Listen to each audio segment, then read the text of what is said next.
Hey, it's John Lee Dumas of EO Fire, and it's the Entrepreneurial You, the show for dedicated and passionate Caribbean entrepreneurs seeking daily inspiration, brought to you by author, speaker, and award-winning entrepreneur Heneka Watkis-Porter.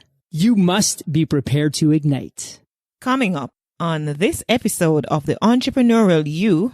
What are they consuming? What are they engaging with? What do they like to talk about? And then what do they need, right? So just kind of coupling the wants with the needs. Professional topic, and personal passion. Character consists of what you do on the third and fourth tries. James A. Michener. Greetings, my lovely community. I trust that today is an amazing day for you. You've been having an amazing week. So welcome to episode 217 of the Entrepreneurial You podcast. I'm your host, Heneka Watkis-Porter. Now, today's episode is with Thalia Toha, and Thalia is CEO and a business strategist for entrepreneurs. She's also an outdoor adventurer, former architect, and Princeton grad. Her insights have been featured on Self Magazine, Business Insider, next to Elon Musk, The Huffington Post, Reader's Digest, Home Business Magazine, and iHeart Radio podcasts. Tahlia is also an author with Entrepreneur Magazine. Of course, we know that it has distribution in over 10 million readers worldwide. Her down-to-earth approach to making tiny businesses turn into titans had made her student sometimes call her the Barefoot Girl. I want to hear that story. I really do. When she's not busy helping other business owners, you can find her trying things outside of her comfort zone, mountaineering and outdoors in the US. I'm excited to talk with Thalia Toha today on Small List, Big Income, how to turn 100 followers into $10,000. Welcome, Thalia. Thanks so much, Heneka. It's lovely being here. Absolutely. And before we dive in, so I want to find out from you, if there were no pandemic, no COVID-19, and you were supposed to visit Jamaica tomorrow, what would be the first thing you did? Well, this is a great question. And I love this starting point because I grew up halfway around the world in the tropics. And so I love everything beaches. And Jamaica, I've never visited. It's definitely in my list. But I would imagine the first thing that I'd probably want to do is to hit the ocean and just kind of, I love snorkeling and it's been a childhood pastime of mine. So that would be the first thing that I dive into for sure. Oh, literally dive into. Okay. All right. So that's pretty cool. So we met at Podcast Movement. How many years ago? That was like 2 years ago. Yes, and look at us now having this conversation right here. It was such a pleasure to meet you and, you know, to kind of know, be updated as to what you're up to. I'm really looking forward to hearing from you and hearing you share your successes with us, how you've been able to, you know, accomplish all of these things. Now, what have you been up to really since Podcast Movement? Well, it feels like it's been 2 years or something, right? So it's been a while. And I think I was supposed to go to the recent one, or the last one, I should say. But of course, COVID hit and that kind of went out the window. But it was really when the pandemic hit, it was kind of, I think, a wake up call, not just for myself, but for a lot of people in my circles. Because I've been helping businesses for years and years, but all of that had been offline. And when I met you at Podcast Movement, which was so much fun because immediately I was reminded that Heneka has this amazing just smile, personality, and you have just kind of this way of, you know, moving about yourself and with what you do with just such conviction. And immediately I felt like that moment I was introduced to all of these amazing people and this whole new world, this whole new online world, right? Podcasting world, entrepreneurship that is kind of a different level. And so when COVID hit, it was kind of, I guess by accident, it was just kind of one of those things that I just happened to be around a group of people and who are needing, okay, well, what are we going to do? And they were in the middle of starting their business. And I mean, I can dive a little bit more into this a little bit later, but it was really interesting just to kind of see how the timing was really interesting. But so since then, I've really just been helping businesses kind of create, and especially people who are just starting out, right? And have less than 10 people in their list, as you kind of touched on in the intro. And just kind of finding ways for them to create this big, massive leaps, even though that they feel small. So that's what mostly I've been doing, aside from trying not to go crazy with my kids at home, you know. So. Well, first of all, thank you so much for your kind words. And it was such a pleasure to meet you as well and to connect. Like, you know, Podcast Movement is just such an amazing community, you know, of podcasters and prospective podcasters. So that's pretty cool. And to hear now what you're up to, helping your clients. And you know what is interesting? Because we're living in in an environment now, and more so now than ever before, that we think that when persons don't have 100K followers, or, in their community, on Instagram or Twitter or wherever, that nothing are going for them, as we say in Jamaica, right? Nothing is happening and they're not having any success because they don't have the followers to prove. Now, you are showing us that we don't necessarily need that, right? What do you have in your hand? Work with that. So you take your clients through that. And I'm going to ask you, Thalia, to take my audience through someone who has a very small list, as I've kind of alluded to in the intro. How can you turn that around into something that is profitable for you? What's the first thing to consider? And you can and give me some other considerations. Yeah, I think this is an amazing way to start and I'm glad that you mentioned that they're really, I think for most people who have like less than 100 followers on social platforms, they often feel small, right? When they go to online and see all of their competitors are playing at hundreds of thousands of, followers, and they're like, oh, of course they have, that many followers. So naturally, we all automatically think that, oh, that's what it takes to start earning, and that's, I'm grateful that before COVID, what I do, I've always been working with people who predominantly have been online, right? And some of them are just the CEOs of multi-million-dollar businesses, Fortune 500 companies. And what I found interesting is that unanimously, I would say 80 to 90% of them have only 100 to 500 followers online, right? And yet these people are making millions and millions. So it's very interesting to see how now we just kind of assume, oh, it has to be, that many people, which is absolutely, I think, for the mindset shift that I would encourage the entire audience to kind of just begin to adopt, is really just to kind of think, well, it's not really about the quantity, right? It's really about the quality, which I'm sure everyone, all of us kind of theoretically accept, but we're grappling to understand. So just real quick, before I walk your audience through what that really looks like, right? If you want to kind of turn less than 100 followers or people in your list, email list, newsletter, or maybe in any other platform into real income that you're proud of, right? That's purposeful. I want to share with you one real quick story about how, I remember one article that I submitted for Entrepreneur Magazine. For some people who don't know, you mentioned in the bio, there's millions and millions of readers for this magazine, right? Which is absolutely true. And on the back end of it, on the behind the scenes side of everything, there's actually thousands and thousands of authors, right? And myself included. So even with us already in the door, it can still get a little bit tricky to, let's just say, to get our articles published, because sometimes you have to wait. Sometimes, there's a few nuances, right? I won't get into the details of that. But I remember just very recently, actually, and I was already working with, the team and everything. Very recently, I saw that there was upwards of hundreds of thousands of submissions into the backlog of Entrepreneur Magazine, the machine that's running there.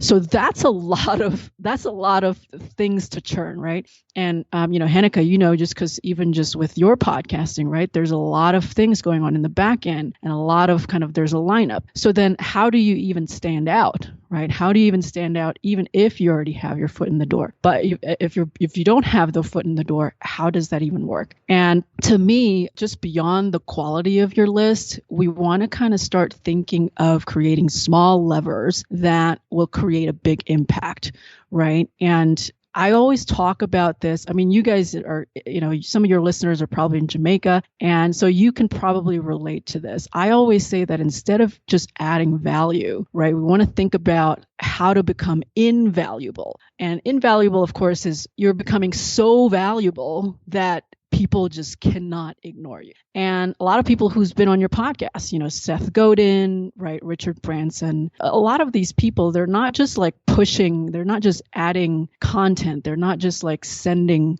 blog posts, right? That's actually just some of the things that they do, but there are specific ways that they're becoming invaluable. I can even share just personally consuming and really loving Seth's work, I think he is fantastic at taking all these high level concepts and then making it digestible for people, right? That's it looks easy because he's doing it, but it's actually very difficult. So that's how he's invaluable. Now, if you're just starting out, if you don't know, if nobody knows who you are, it is so important to just find 1, 2 to 3 things that is so crucial, right? So important to them that they're never going to ignore you. Now, one of the ways to do this, of course, everybody can do this. If you even just go to, whatever it is that you're typically consuming, podcasts, blogs, magazines, whatever, and you browse through, I would say about like a dozen of content, and you start to kind of, you want to start to look for 3 to 5 common threads, things that keep repeating, right? If you see something once, that could be an accident, right? If you see something twice, you should take notice. If you see something 3 times, then okay, this is a pain point that I can perhaps as a business owner can address. And if you address that, they're going to, it doesn't matter if you have 0 experience. I mean, nobody knows me virtually last year in the online world, and they kind of take notice because I talk about things that they care about. So depending on what your space is, you only want to focus on 1 to 3 kind of, problems, issues, pain points, and then you kind of approach it. Of course, there's other technicalities behind that. But thinking about being invaluable rather than just adding value will immediately help you stand out from hundreds of thousands of people. And we know that, it's all about what you bring to the table, because everybody's asking the question, what's in it for me? No, we talk about these at kind of a high level experience, but how do we know, bring it home and turn it into something tangible? What tangible example can you give to us, Thalia, that we can, for example, you talk about the 1 to 3 things that will make others not ignore you. For example, what? So if you're just under 100 people in your list, right? I would assume that you're probably, and whoever's listening, you're probably still reaching out to people individually, right? That's the likelihood. And whether that's through DMs or emails or whatever, what that means is that in the 3 seconds that they're looking at your message, they have to be able to not then scroll past it. And the way that you want to have them not scroll past it I talk about 3 to 5 things in my article specifically about this, and I can share with you the link that you can also share in the show notes for people to really dive further in. But from high level, from macro to micro, you want to be touching on 2 things, right? 2 things that are really, really important. A is their personal passion, and B, their professional passion. Okay, so those are the 2 passion topics that you want to touch on immediately within the first couple of sentences of your whatever it is, your subject line of your podcast, your subject line of your DM perhaps, or when you're just reaching to people one-on-one, when you're posting things online, whatever it is, then the first definitely a few minutes, but ideally a few seconds, you want to be touching on both their personal passion and also professional passion. Now, what does that mean? So professionally, let's just say for entrepreneurs, they are struggling with, for me anyways, for my audience, I know that a lot of people feel small. So I talk about it, liberally within the first couple of sentences, usually of any content that I put out. And what that means is that I address the elephant in the room. I always talk about it. I say, if you feel small, whatever it is, you finish the sentence with your benefit solution, etc. Now, I do want to encourage people to actually start before you even do that, to start that sentence or that opening post or whatever it is, appealing to what they're passionate about. Now, it so happens that a lot of people in my audience are also, outdoor enthusiasts. They love going outdoors. So I like to start with that. I'm always I love to go on walks. I love to go on hikes. I climb mountains, all these things. So a lot of times I start with that because I know that my audience is passionate about that. So if you don't know where to start, that probably means that perhaps you haven't, whoever you as in the audience, if you don't know where that is, then you probably have to do just a little bit more research into and dig deeper into your market and just kind of look at, okay, what are they consuming? What are they engaging with? What do they like to talk about? And then what do they need, right? So just kind of coupling the wants with the needs, professional topic and personal passion. So many times we don't want to talk about the personal side of things or touch on the personal side, or to connect on the personal side, or we don't want to, we think we just need to stay professional. But why do you think that it's important to connect to a personal passion, Thalia? Well, there's many things, right? And I think one of the most important things is because if they don't know who you are, they need to know. And if they don't know who you are, they'll feel like you don't know who they are. So it's kind of like, it's really kind of a two-way street. And I talk about how I think a lot of people kind of just want to jump straight to the solution. And that's why you either see people just talk, boom, boom, boom. These are my service offerings. This is my, credibility. These are all my things, my accolades, blah, blah, blah. But people don't care about it. Nobody cares about that. People care when other people care. Right? You care when other people care about you. That's really just kind of the honest truth. And you and I know this. A lot of people in the entrepreneurship world knows this intuitively, because when somebody speaks to you and they speak to you in a way that that they have spent the time thoughtfully to learn about you, that means that wow, this one person took all that time to think about it. I'll tell you one moment when this was related to how I was able to earn that 10 grand with just less than 100 people during COVID. It was really interesting. I was communicating with someone, and this someone they're busy. They have a big business. They have a big company, and it would have been very hard for me to stand out. Right. And so but I've been learning a lot about them, and I've read their articles. I've done all of the things, and I realized that they like this particular type of food. And I happen to also love food. So when I reached out to them, I opened with that. I'm like, hey, I know that you love that. You love X food. And I had this experience with that food back when I'm blah, I wonder, if you had that similar experience, by the way, so-and-so is, these are what I do. I wanted to see if you want to chat some more. And it's just that simple. It's kind of like if you walk into a dinner party and if somebody goes straight up to you and tell you these are what I do, it's just weird, right? It's just really weird. So the approach has to have that balance of professional that is actually originally introduced by the personal approach. And this is, I think, what a lot of people are missing when they're just starting out. They just want to jump straight into authority. And when you do that, you do have to address the elephant in the room. If they've never heard of you, you need to explain why. Like even in this podcast, Heneka, you ask, what have I been doing in the first, couple of years? And I was real. I was just sharing with you, what? I haven't been online. I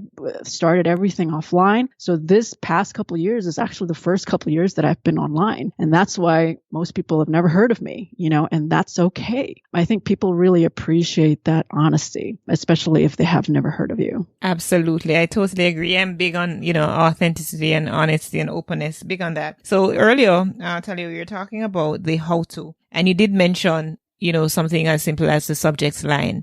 Now, talk to us about that, to get some kind of a conversion that you're looking for. What should we look to do when we're creating our subject line? What we think of? Absolutely. Okay. I'm so glad that you asked this question. So I want to just be clear, everyone who's listening, the goal of me sharing this is for you to be able to adapt and adopt and become an ultimate student of this approach. It is not a copy and paste because it's not going to work for everyone because every case is different, right? Just kind of like what you and I just talked about, Heneka, because everyone has different needs and your clients and your spaces are all different. So with specifically the subject line, I think you want to kind of think beyond reverse engineering. You want to put yourself immediately in their shoes before you even start crafting anything. Now, what do I mean by that? What I meant is that I know that when I reach out to people, they're busy. They're running around. I have people in my group and students who are, they're stay-at-home parents. They're working from home. They are off on a run. So I know that predominantly they're using their phone. Now, if you look at your phone, you'll see that most of the time, especially with iPhones and even Androids, if you hold it up on the portrait mode, right? If you just kind of hold it up in your hand, you'll see that usually there's only enough room for about 5 to 7 words. And I think that's the number one mistake. A lot of people make the mistake of kind of writing this long flourished subject line, which is a little bit difficult, and people never finish their thought when they see it, and they just skip through it. So you become part of just this scroll problem. Everyone's scrolling. You have 3 seconds. That's it.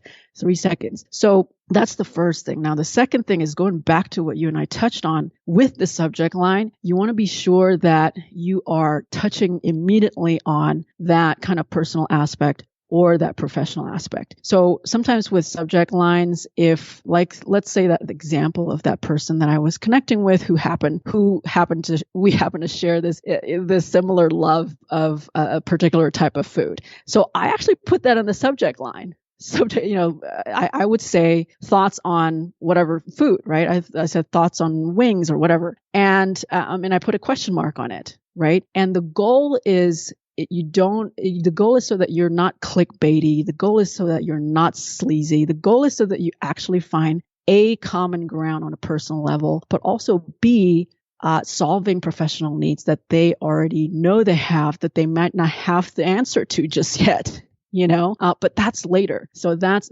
number one. So you want to make sure that your subject line has those 2 components within 5 to 7 words. I want to say 9 words if you're struggling trying to find that, but definitely kind of approach it like you're talking to someone. Very light, very simple, but really, really interesting for them to kind of like, oh, that's interesting. I'll check this out. What's this about? I do want to make sure though that everyone who's listening, if you put something on the subject line, you have to make sure that the content does reflect your subject line. One of the things that really annoys me about the entrepreneurial space is that sometimes the subject lines do not actually contain the content of what they're talking about. And I'm kind of like, okay, this is just not, you know what I mean? Like, so you have to earn the right to be listened to. And what that means is that your content does have to reflect what it is that you're approaching and talking about on the subject. You have to earn the right to be listened to. That's powerful, Thalia. That's powerful. So we are coming to a close right now, and I'm going to give you an opportunity to have the final say, to have a wrap right there, and to summarize what you want to share and what you want our community to leave with as it relates to our conversation. So that's 1. And 2,